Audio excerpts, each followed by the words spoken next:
Hi, and welcome to the Dance Reel. We are here to talk to aspiring and professional dancers about their careers and get the lowdown on what it's really like to be a working dancer. Thanks so much for tuning in, and I hope you enjoy the podcast.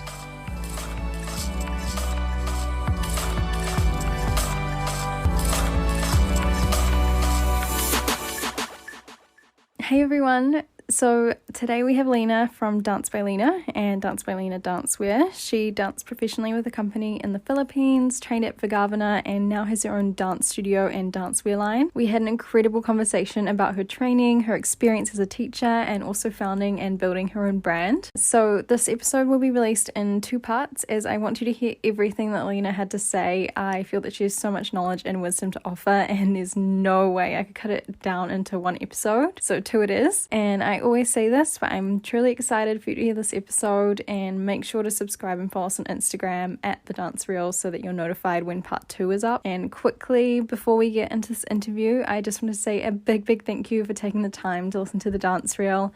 I couldn't be more grateful that you've taken 30 to 40 minutes out of your day to listen. And a big thank you to those who have messaged me to say that they've enjoyed listening, including Molly and Jessie. Thank you so much. It really means a lot. Hi, how are you? Hi, how are you? It's really nice to be here, and thank you for inviting me, Renee. Oh no, thank you so much for joining. And thank you. I'm really excited to speak with you again. Before we get started, do you want to give everyone a brief overview of who you are and a short summary of your career so far? All right, so hi, my name is Lina. So I'm the owner of Dance by Lina dancewear and Studio Dance by Lina currently. And I've been dancing, or I was dancing professionally for about 7 years here in the Philippines. And I am half Japanese and part Filipino, maybe Spanish, Chinese. So very mixed race. I grew up very third cultured here, moved around a lot. Um, so that's mostly about me currently. And I've been studying the Vaganova in the Vaganova tradition. So I've been going to the Vaganova Academy, studying their teaching methods and also doing some of their lectures also. And yeah, that's mostly about me. And you're in the Philippines at the moment, but I believe you spent some time overseas as well. Yeah, so I mean, I grew up partially in Japan and here back and forth, I guess, because my parents are both like from here and there. So moving around a lot, and then we moved to the States for a little while and then came back.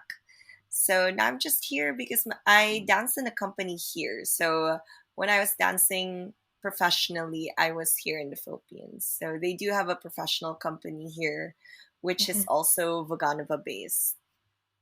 Yeah, that's awesome. How or why did you start dancing, and did you always want to be a professional dancer? So to be honest, I didn't really think I was going to go professionally at all. It's just that it always starts like that, I think, where you're kind of into it, and then your mom Mhm. kind of knows like, oh, she's really into it, like she really likes it. So we put in a lot of time. You know how these things go. I put in a Yeah. lot of one-on-one time. Yeah, so my mom really knew that I love dancing, so she always pushed me towards that direction. And Mm. then my teacher here, who I was kind of doing one on one classes with, she said, why don't you try for company here? So after getting into half scholarship first with the company here, which is kind of maybe the equivalent of a studio company right now, probably you could say. So I was kind of in the company, but not really as a student. So I was a half scholar at first, and then they promoted me Mhm. after 2 years into full scholarship, and then they promoted me into companies scholars. So I was finally dancing with the company. Yeah, oh wow. And sorry, how old did you say you were when you first started there? Yeah, so I got in at 13, which is pretty young. You can probably say. Yeah. Yeah, it's probably, maybe it's because it's different now also, but I was really young when I got Yeah. in. And then I got in maybe fully into the company about 15, 16. Yeah, wow, that's amazing. What was a typical day like when you were training and then also as part of the company officially? Yeah, it was really, maybe it was difficult because I had no concept of like homeschooling back then. So we were in normal school, and Mm. regular school here in the Philippines probably isn't like the ones, because I went to the States for a while, and in Tokyo, our regular school isn't the same. So here they Okay. really go to school at like 7 a.m. and the traffic's horrible. So you kind of wake up at 4 Oh, a.m. and then it's like you end school around 3 or 4. So my daily oh, life, that's a long yeah, day. it Yeah. was really hard. So I'd go and wake up at 4 and then get off school around 3 or 4. My company work would probably start around 5, which was my class time. So I'd go to class straight Mm. at 5 p.m. and I'd usually be just on the dot, which isn't usually good, right? As dancers, you need to be Yeah. really ahead before. So it was a really, really difficult commute, like riding the train and then running to class. So Oh, I'd wow. be that girl, and I'm not that girl anymore. I remember my teacher when I was younger, she would drill into me the whole saying that to be on time is to be early and to be on time is late. Yeah. Yeah, for Yeah. sure. I was just always that girl 2 minutes before running, and I'd be like removing all my like school uniform. And so it was just like such an experience probably at my age that time. Our company work would be from 5 to 6:30. We'd have class, and then Mhm. probably about a 10-minute break after we'd start rehearsals. So usually if the season is busy, we used to rehearse until about 10 or 11 in the evening, and then I just repeat the whole process again. So Oh, yeah, wow. it was pretty Yeah. busy. Yeah, that sounds really intense, especially when you're young as well. Yeah. Did you have any techniques or did you do anything to help you cope with that all? I don't know. I guess a lot of Yeah. preparation. A lot of people ask me this, yeah, because I do Mm. have like a pretty busy day. It hasn't changed, like I love filling my days, Yeah. but now that I think of it, it was probably very difficult. But maybe was just enjoying dancing. I just really love to dance. But if you think about the amount of homework I was probably just doing in the car or on the train, so I'd use Mm. every amount of time that I could squeeze out of my day into Yeah. doing something else other than ballet. So it was mostly like that 5 days a week. And I'd really pre read my homeworks in school or pre do them beforehand, Mhm. probably. I do the Yeah. Monday, you know how in ballet we have like Mondays off, right? So Uh-huh. Mondays were really like, I just need to do nothing but schoolwork. Yeah. Yeah. I feel sometimes being a busier person means that you can be more productive because you have no choice. You can't put things off, you just have to get them done. So, Yeah, for sure. Yeah, I probably didn't notice how busy I was until maybe someone pointed it out, or it was like, oh, yeah, I am mm, busy. But it wasn't exactly like I'm so busy, I'm so tired kind of feeling. It was more of just, I really like this. So it was fun. yeah. Oh, that's really cool. Growing up or even now, do you have any dancers that you look up to or people who are your own role models? Yeah, for sure. Oh my goodness. I feel like the one person I was just watching on YouTube, and during that time, YouTube just popped out. Like maybe like Yeah. our generation, like we didn't grow up with the internet. So when YouTube popped up, like on the internet, it was just amazing for us. Like, and the only person you could watch on YouTube during that time was either Alina Kozhakaru or Natalia Osipova, and their videos Oh, are the only two videos I just replayed again and again. And prior to that, of course, I had a lot of dance background or knowledge. My mom is pretty big on like ballet history, and being Japanese, she always introduced me to all these ballet things like dancers in Japan. So I had a lot of dancers I had already looked up to. But maybe when YouTube popped out and you could actually see them on video every day, it was kind of different from the books that my mom would show me, or the or the maybe the VHS tapes that I don't know if you know these, but you know how they weren't. Yes. Yeah, but we used to watch like VHS and like laser discs of like videos of Bolshoi, and my mom watched the Paris Opera long when she was in Paris for a few years. So it was really, really like an experience maybe for my childhood was really revolving around all these ballet people. Yeah, I guess YouTube kind of brings that real element, Hmm. realness. And you have a YouTube yourself, right?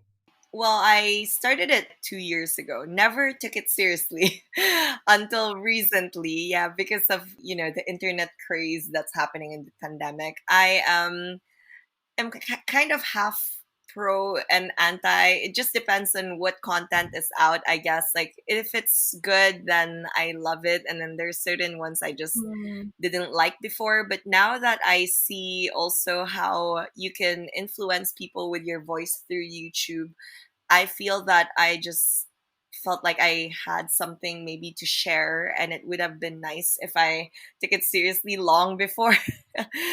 Yeah. Oh, at least you're doing that now, Yeah. And like you said, there's a huge craze with the pandemic, which has been great in some circumstances like this, where you're able to really utilize that and reach a more global platform. Hmm.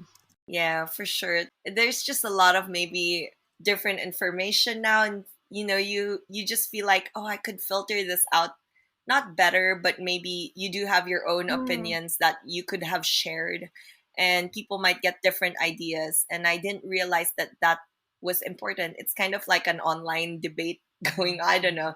So Yes. I enjoy it. I love watching people, like dancers try, but I feel like dancers are really busy also.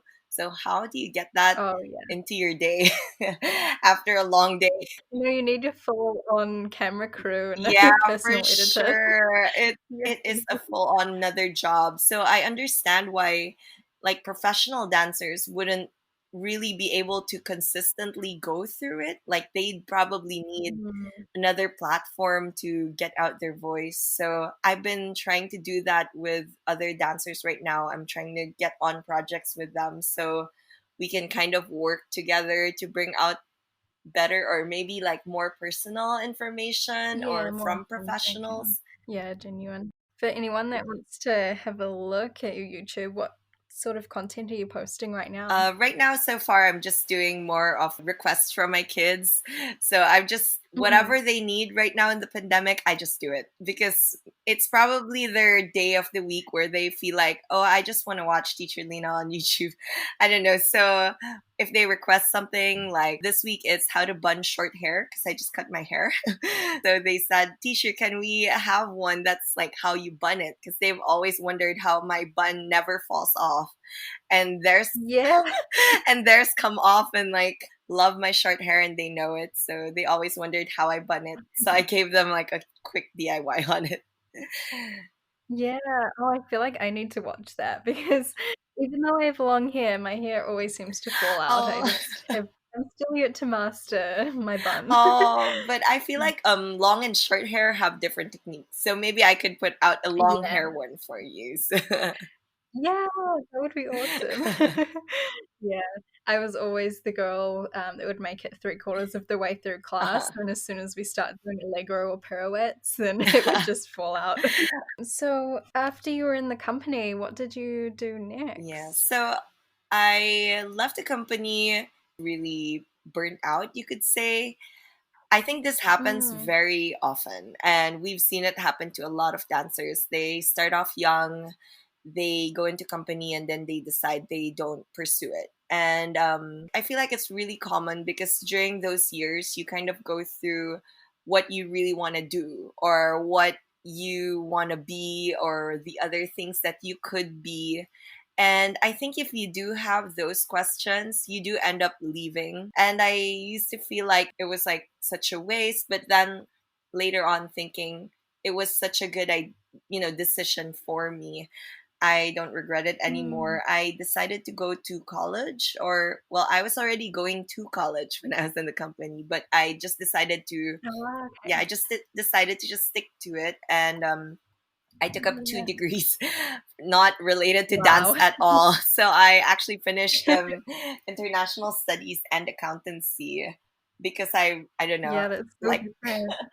I don't know, I just was like this nerd girl and I love learning things. Yeah.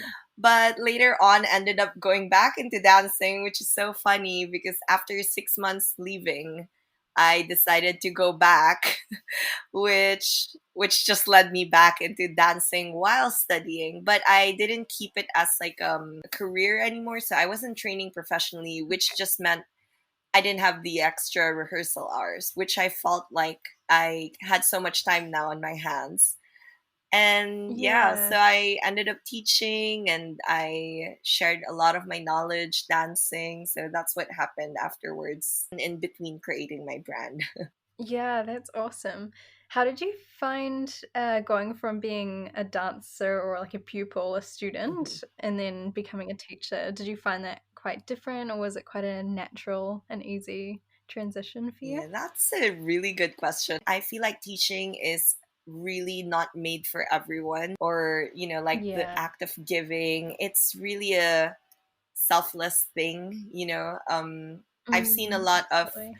teachers like come and go, and there are only a few. I'm sure you have some of your own teachers you really look up to also, but they're really the ones who Yeah. give a lot of themselves and they don't really ask for anything else, and I feel like that's starting to turn into me.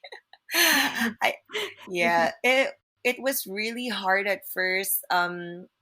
I knew I liked it, but I was a really shy person, so I had like a phase where I couldn't voice out a lot of things, and I eventually grew out of that, and then I got used to also other teachers watching you. You know how you also do get nervous if Mm, your teachers are watching you in the start or someone is yeah, watching you. It's like, am I totally. saying the right thing? Am I saying the wrong thing? Or, and then in between that, you kind of also try to find your personality in teaching. So there were days where I also felt like, oh, I didn't know that you start to develop kind of your own teaching style, and then you develop your own personality. Like you don't talk, or you get influenced by the teacher you like, and then you start to build your own somewhere around that. I feel so. Yeah, yeah, putting Yeah, your own spin on it. yeah, so it was Yeah. really important for me to watch or observe a lot of teachers just so I could take something Mm, from them, or I could learn from what they were doing, or I love what she would say in this part, or the positive message that she would leave, or anything that just would work to engage the students was something I wanted, because I felt like yeah, maybe ballet could also learn from not just teaching ballet, but also different forms of teaching. Like you could just learn so much from that, and the way you speak does affect the way someone learns, or the words that you put. So I don't know. Right now, I'm in yeah. that, so I do write. I love to record my classes and I just watch through them and see like what I was saying. Oh, Yeah, it's something I yeah. do, especially now on Zoom. I record myself and I just observe what I'm saying, or am I saying something weird, or or like Mm, it's can be really confronting, isn't it? yeah, and there are really parts that you'd cringe and you'd think, "Oh my goodness, what was I even saying, or what was I thinking? I didn't make sense at all." Yeah. Yeah, yeah, when you hear yourself, it's different too, I think. So I've said really silly things online. Yeah, I know the feeling. I feel like that when I listen back to some of these podcasts Hmm. as well. Yeah. Yeah, for sure. Or like when you'd vlogging is also about the same. You'd say something and Oh, you'd yeah. think, "Oh my goodness, why?" Yeah. Yeah. Yeah, I think you have to have a very strong mind Mm-hmm. and heart, uh, blogging and recording yourself. And yeah, you definitely have to go into it with an open mind and not be too critical, but use it in a way that's beneficial. Yeah, for sure. Yeah. And while you're probably still developing your teaching style, what would you say your style of teaching is, or what kind of teacher are you? Well, I don't know. Let's ask my kids. Yeah.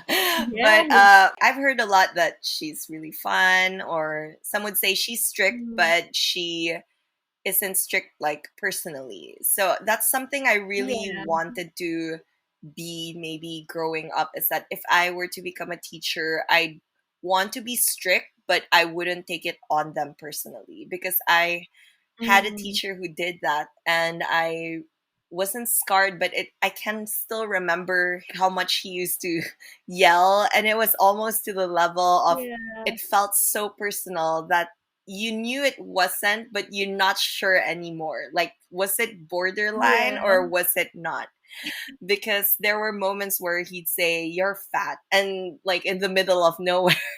And Mm, I was just, oh my goodness, is this okay or not? And you know, those moments where you question yourself, you don't know anymore what's right or mm. wrong, or if it's good or bad. And you just have to be really strong as a person.